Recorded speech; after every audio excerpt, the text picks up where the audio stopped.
In the year 2012, Bastian had a very disturbing experience. 8 years later, he hasn't dared speak of it until now. When Bastian and his brother became of adult age, their father insisted they go live and study abroad. As kids, they traveled to Germany before with their family. Bastian and his brother are half German and half Mexican. Their father was born in Germany, and he thought it was a shame his own sons didn't speak German. Therefore, he rented them a house in Luxembourg. He felt it was time his sons put their big boy pants on and go live on their own. The plan was that the brothers were to go to school out there so they could learn the language fluently.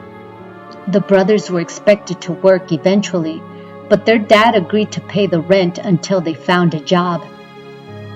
The house was a big colonial-style home. It was very nice, but also very old. When they were given possession of the house, they avoided going into the basement. It was really dark and made mostly of concrete bricks. It was said that the house was utilized by the Nazi army during World War II. They say that most of the houses in that district were seized by the Nazis. The basements were often used as bomb shelters. Bastian and his brother moved in by themselves.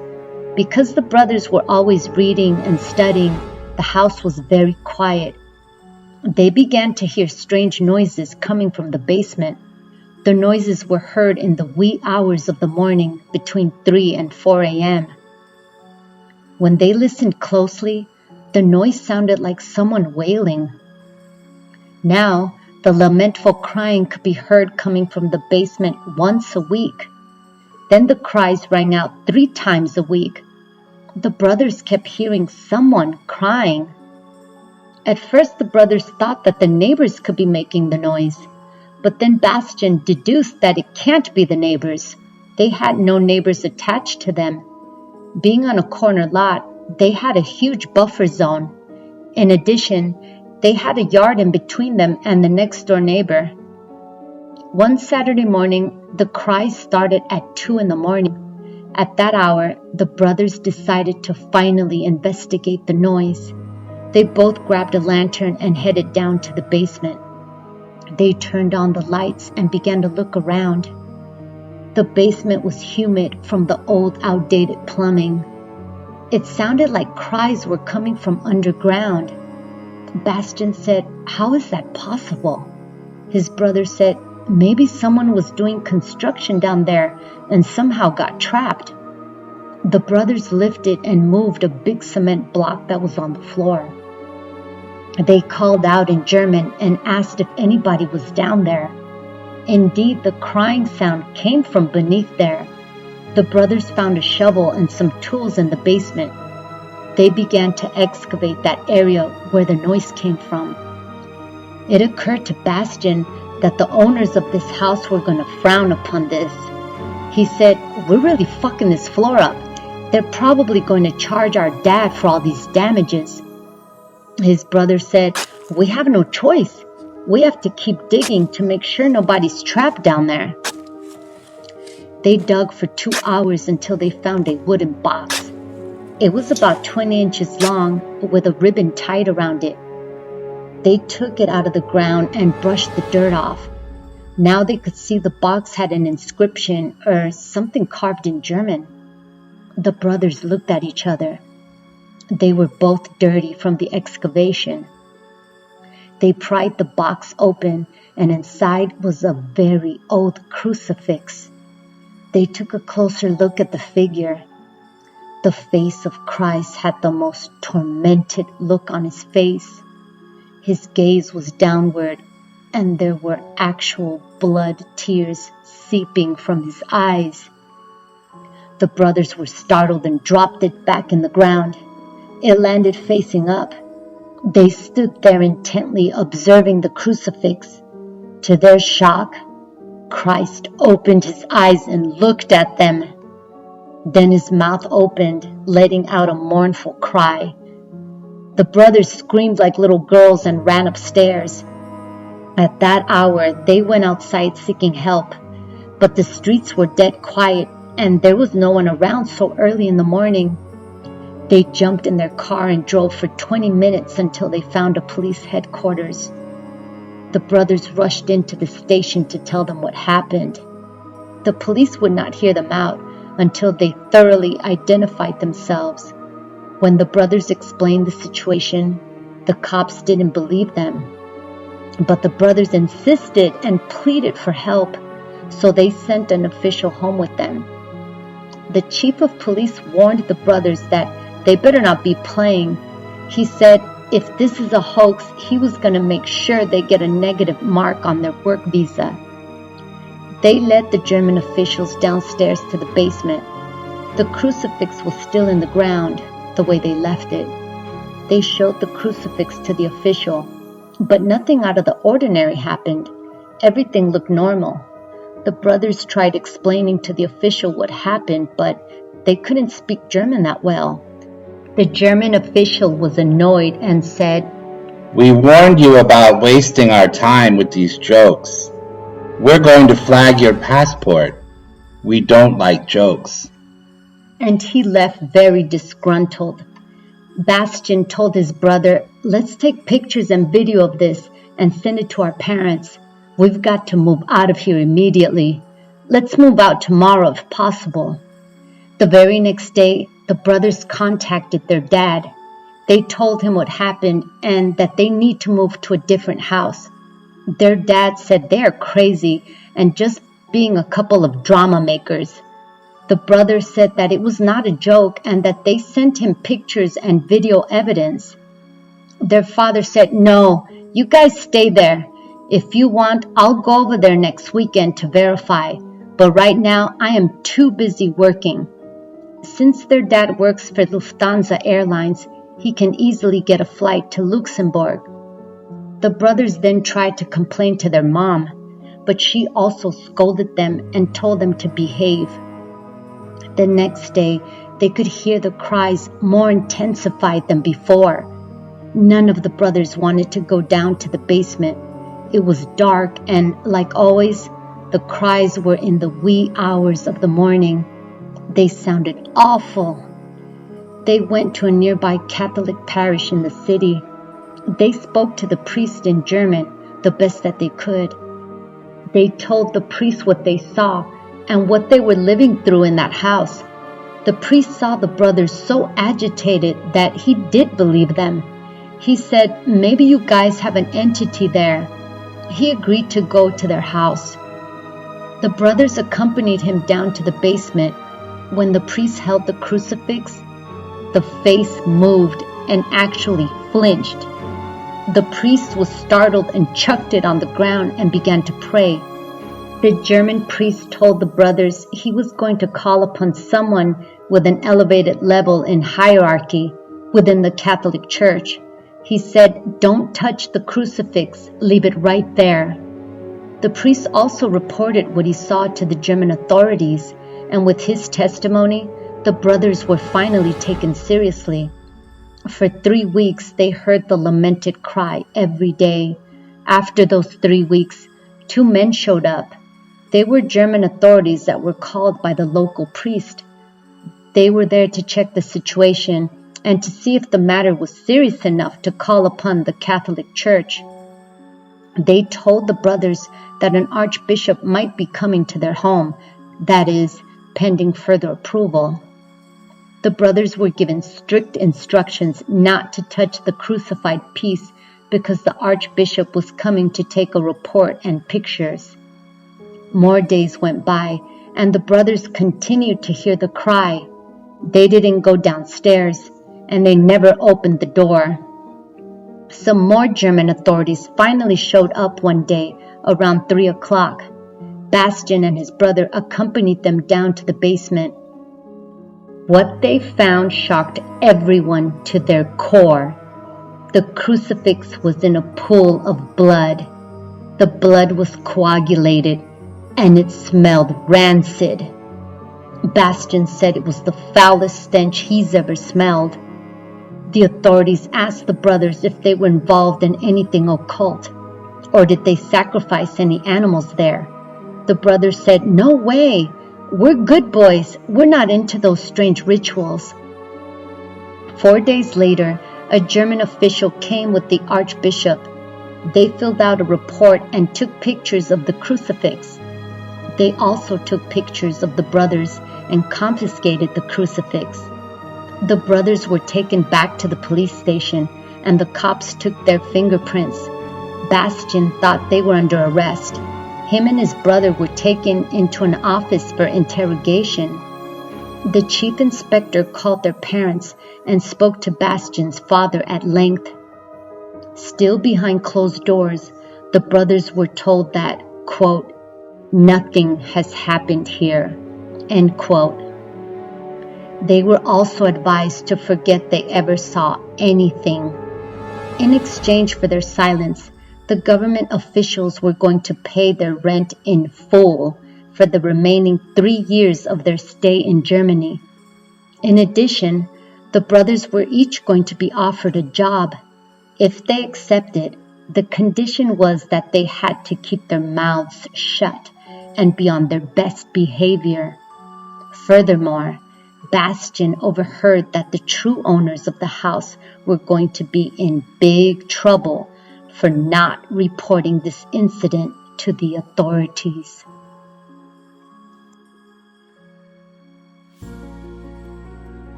This encounter happened to Fernando just this past summer, July 2nd of 2020 to be exact.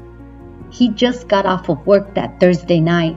He boarded the metro in Mexico City to make his commute home. It was 10 p.m. when he got off at his station. From a distance, he noticed that there was a lady talking on her cell phone. She was dressed in all black, wearing her black hoodie over her head. She was arguing with whoever she was on the phone with. Fernando let her pass by, and he calmly went about his way. He walked downstairs and past some planters to exit the metro station. Fernando kept on walking about 100 steps when he heard a thump. Somehow, the lady had fallen to the ground. When Fernando turned to look, she was on her back, all contorted. Her hands were twisted and clenched. Fernando inched toward her to see what was wrong. She had a blank expression on her face. She looked completely out of it. Fernando kept observing her from a safe distance. To his utter shock, her throat swelled up like a balloon. She began making the most ungodly, guttural sounds. Fernando, terrified, looked around everywhere. Nobody was around except for Fernando and the creepy lady, who had him freaked out by now. Fernando rushed back upstairs. He walked back a long stretch just to get away from the strange woman. He found himself back at the station where he got off the train. It looked and felt darker than before. The dense trees blocked the light from the lamppost. Suddenly, a cold gust of wind started blowing. Fernando turned around and saw the lady coming towards him on all fours. You heard correctly. She was crawling swiftly across the ground like a spider. In this arachnid position, she followed Fernando. All the while, she's cursing the most vulgar obscenities you've ever heard. Suddenly, she leaped onto the railing, still doing the spider walk, mind you. Fernando stood there in shock, wondering how in the hell was she balancing herself like that. The handrail was not very wide, and the railing itself was not stable. Fernando hightailed it out of there. He raced down the street where there's an apartment building. There was a van parked in front with 2 people inside. They were waiting for somebody to open the garage door and let them in the building. Fernando stopped when he heard the people in the van screaming. One of them yelled, "What the fuck? What is that on the fence?" The light from the lamppost shone on the lady's face. Her eyes were totally white, with no pupils. Her gaping mouth looked like it had no teeth. Fernando could not believe this was happening right now. Only in horror movies had he ever seen something this ghastly. At the very least, he knew he wasn't crazy or hallucinating. He realized that the people in the van were also witnessing this freak show. He can still hear them screaming from the van. The garage door opened and the van quickly sped into the building. Fernando managed to run to the next corner. On that stretch of road, they have been repairing the sidewalks, so there's a lot of big loose pieces of concrete. The gruesome woman caught up to Fernando and she chased him with a metal cable in her hand. She tried hitting Fernando with the cable, but he was able to move out of the way. Then he picked up a rock. The lady picked up a bigger piece of concrete and launched it at Fernando. He barely dodged it. She kept attacking Fernando and yelling blasphemous things at him. For instance, she threatened to kill him and then eat his intestines for dinner. At one point, Fernando was face to face with her. She opened her mouth and Fernando confirmed she had no teeth. Her breath had a foul stench. Fernando hit her on the head with his umbrella. The woman was unfazed, only slightly put off balance. She got mad and cursed Fernando even more. She picked up a bottle and broke it in half. She gave chase. Fernando took off running. He saw a police booth and ran towards it. There was a patrol car parked next to it. A police officer was sitting on a stool outside the booth. Fernando could tell he was asleep, so he screamed to get his attention. The moment the policeman woke up, he asked what happened. What's going on? Fernando told him there's a deranged lady chasing him with a broken bottle. The cop screams, "Oh no! Here comes the possessed lady!" The cop jumped into the patrol car and locked himself in the car with his partner, leaving Fernando outside to fend for himself. There was a fence nearby with bars that have an electric current. The lady jumped on the fence, touching the bars. Fernando looked on, waiting for the moment she electrocutes herself. But she didn't get so much as a shock.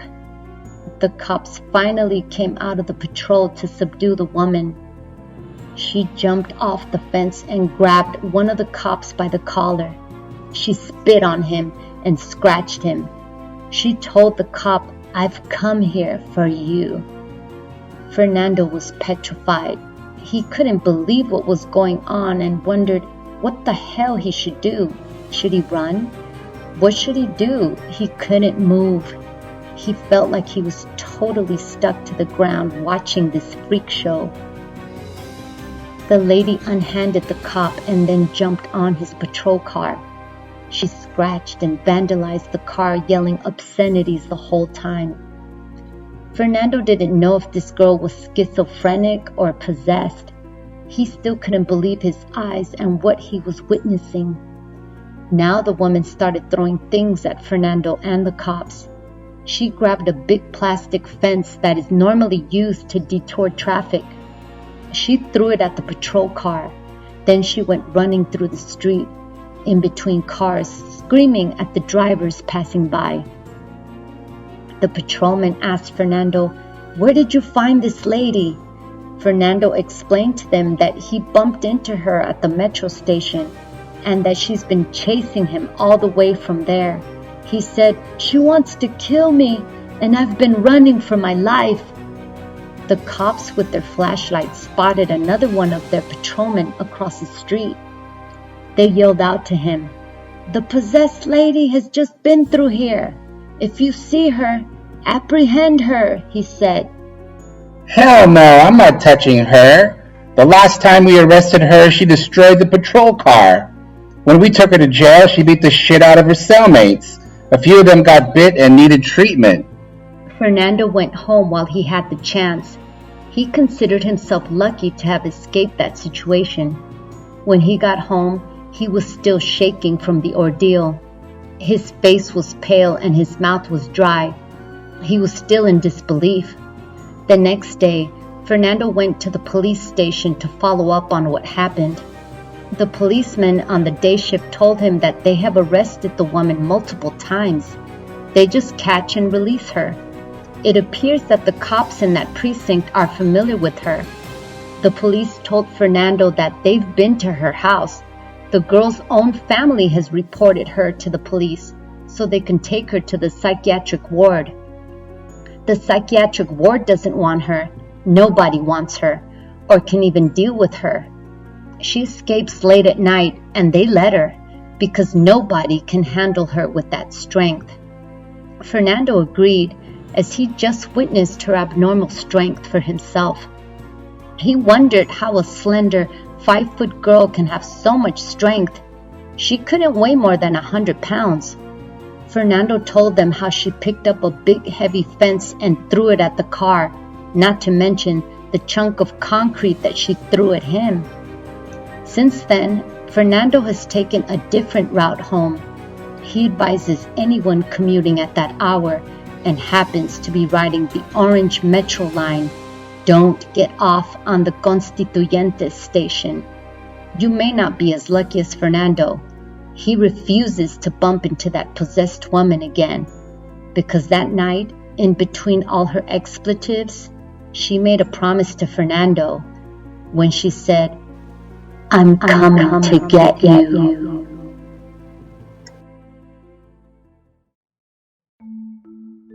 When my brother was an infant, he was given a Harlequin rag doll as a gift. One day, my mom had some friends over, including one of her co-workers who was very fond of us. She brought her mother with her. The mother took a liking to my little brother, and a few days later, she sent him the cutest Harlequin doll. It looked more like a decoration than a doll, but she said it was for him. On the inside, you can feel its hard skeleton, as if it's made of porcelain. Even so, the doll was movable, and you can adjust the arms and legs into different positions like a Barbie or Ken doll. After my brother turned a year old, soon he began to walk and talk. He asked for that doll for the first time. Until then, it was sitting next to his bed as if it was watching over him as he slept. But then my brother insisted on carrying the doll with him always. He didn't feel safe unless he had that doll with him. He slept with it, he ate with it, he talked with it. He only let go of the doll when he was being bathed. Even then, it had to be right there near him. Whenever we heard the bells from the Harlequin doll, we knew my little brother was coming. Those bells could be heard ringing throughout the house all the time. It became a joke around the house that the two were inseparable. One day, my brother told us the doll's name. We all started calling him by his name, a name that to this day we cannot mention. I won't even dare write it down. At some time, my brother began leaving the doll outside, out in the yard behind a fig tree. We would pick it up and bring it inside, but my brother asked us, kind of in secret, to take it back outside. Don't throw it away, but please, don't let it in the house. It took a while for him to tell us why. In the meantime, we kept moving the doll back and forth around the yard, just in case he decided he wanted the doll back, or at least to keep as a memento of his favorite toy from his first years. At some time when he was away from the house, by chance they asked my little brother how come he doesn't like his doll anymore. He said because he showed him his true face. My brother said that the doll used to talk to him. He used to be his friend. The doll taught him bad words that his family did not use. But at some point, he asked him if he wanted to truly see him, his true face. My brother answered yes. Then he showed it to him. Behind that Harlequin face, which for me personally is already scary enough, he showed him a face with red eyes and a freakish grin, dripping with blood. My brother, frightened, asked him why did he have blood on his face. The doll responded that he just ate. My brother asked him, what does he eat? He said, He said the doll placed his hand on my brother's chest. At that moment, we did what any other normal family would have done. We thought it was just a figment of his imagination. We knew that there was no way he was going to be asking for that doll back anytime soon. We put the doll away in a wooden storage shed where my dad left his tools and other boxes of stuff we didn't use. That's where the Harlequin ended up, locked in that shed, but not forever. By that time, since my dad was gone, my Uncle Marcos lived with us. He helped us around the house, but above all, he was there to take care of my mom. She was emotionally affected during those months. My uncle was a rock. That's why we were surprised to hear him screaming that time when he slammed the back door as he was running out to the backyard. We lost sight of him as he ran through the trees. I remember my mom and I went outside, but she told me to go back for some reason. She said to go in the house and make sure my little brother was okay. I did just that. When I entered his room, I saw him praying in his bed, something he commonly did when he was about to go to sleep. But it was weird for him to be praying in the morning. He kept praying for his guardian angel, the only prayer he knew. He turned to me and said, "The Harlequin is outside again." Again. In that moment, I realized he told me that once before. He told me that at night, the Harlequin called him. He would go and show him his other face. He threatened him from outside in the yard. He yelled at him to let him in. But no, it was like if I didn't hear him before. I never responded to anything. I never told him anything. I never mentioned it to my mom. It was as if something blocked me so I wouldn't really hear it or pay attention during all that time. When I looked out from his window to the backyard, I saw my mom and uncle walking back to the house. I left the room from the stairs. I heard what my uncle was saying. I went down a few steps so I could see them. My uncle was pale and sweating. He told my mom that he came out of his room, the only bedroom on the first floor. He went to the kitchen for a snack. When he returned, he noticed something out in the yard, something that moved in the dark. He could see it through a slit in the curtains. When he approached the window, he recognized that silhouette. It was that Harlequin doll standing in the yard, looking toward my brother's window, making faces at him. He opened his mouth with his hands in order to scare him. My uncle suddenly opened the curtains and screamed. The doll turned around and ran into the darkness. My uncle ran after him. On his way out, he grabbed a shovel from one of the planters. He heard the Harlequin bells and paid close attention. Deep within the darkness, my uncle could see him hiding in the plants. He smacked him hard with the shovel and could feel the extent of the blow. He felt the shovel stab the doll like it was a piece of meat and not a porcelain doll.